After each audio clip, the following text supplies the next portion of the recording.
This is Daily Flash with your hosts, Andrea Jackson and Mitch English. Trending news and entertainment. This is Daily Flash.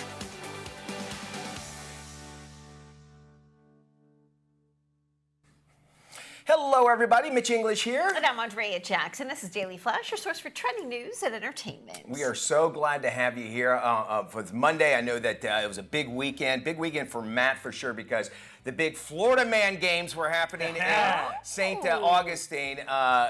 You missed, if you didn't see it, you missed out. And this, this is going to be coming to ESPN 8, the Ocho. Has to be. They had events such as evading police.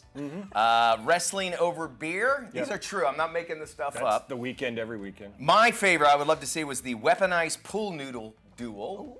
Ooh. And then they had the mechanical gator ride. Now, this thing was official because they had real American gladiators, remember in the 90s, as judges. So they were... And they were real cops you had to avoid. And they were real police officers. So? Yes. I love it. I love when...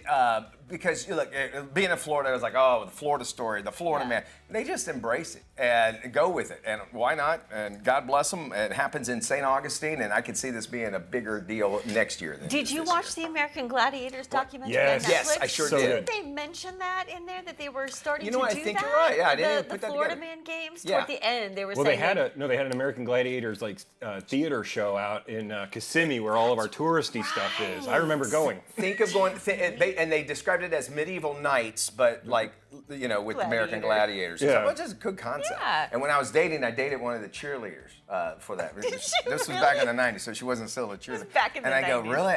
And I go, was it 90s or 2000 when that happened? Anyway, and I go, you're willing to admit that to me? And she's like, yeah. She was cool. Nevertheless, though, next year, this time, you can check it out. We're going next year. Yes, I think we should go. I think we compete. Okay, I'm gonna put this out here. I think that eventually this is going to be an Olympic sport. It has to be. Wouldn't it be fun? Yes. Wouldn't it be fun? Well, anyone can move to another city, but what about stay on Mars? NASA is looking for 4 people to spend a year living in a model version of the Red Planet. Now, the experience will involve enduring harsh conditions, limited resources as part of a big research project. The 1,700 square foot 3D version of the planet, called Mars Dune Alpha, is located at Johnson Space Center in Houston, Texas, but is designed to feel worlds away. The crew will be locked inside the habitat for roughly 365 days and expected to carry out mission activities like collecting samples, exercising, and practicing personal health care. Each test subject will be given their own sleeping quarters and share a kitchen, 2 bathrooms, a medical station, working spaces, and rec areas. The first of 3 Mars Mimic missions is scheduled to kick off in the spring of 2025. Anyone interested has until April 2nd to apply. This sounds like a reality show gone wrong. And why didn't NASA jump on that? Maybe, you can put cameras in there. They have like the Big Brother show.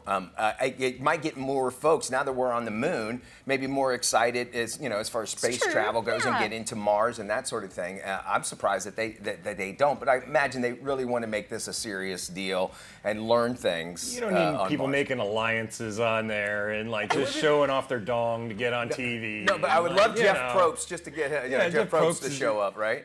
Your commander. No, they don't need that. It's sort of like an upscale challenge, isn't it? I think so, yeah. Sort of the NASA version of the challenge. And if you think about it, it's not too far away from living in a dorm for that long. No. It's just that you just can't leave, right? You can't get out of it, and and imagine they'll pay you handsomely as well. Has anyone watched True Detective? This latest season? Not the latest season. No. Night Country. Okay, well, there's a place that's similar to this. Okay. That sort of replicates itself in a weird way. I definitely want to check that out. Yeah. I love that show. I love how they change it too every year. It's not always the same story. Speaking of college, one student is actually putting the commute into commuter school. His name's Tim Chen. He's our hero today because he's an economics student. He's in his final year at the University of British Columbia. That's in Vancouver. Chen flies 2 hours from his home in Calgary to school and back because of the off-campus housing prices too expensive for him.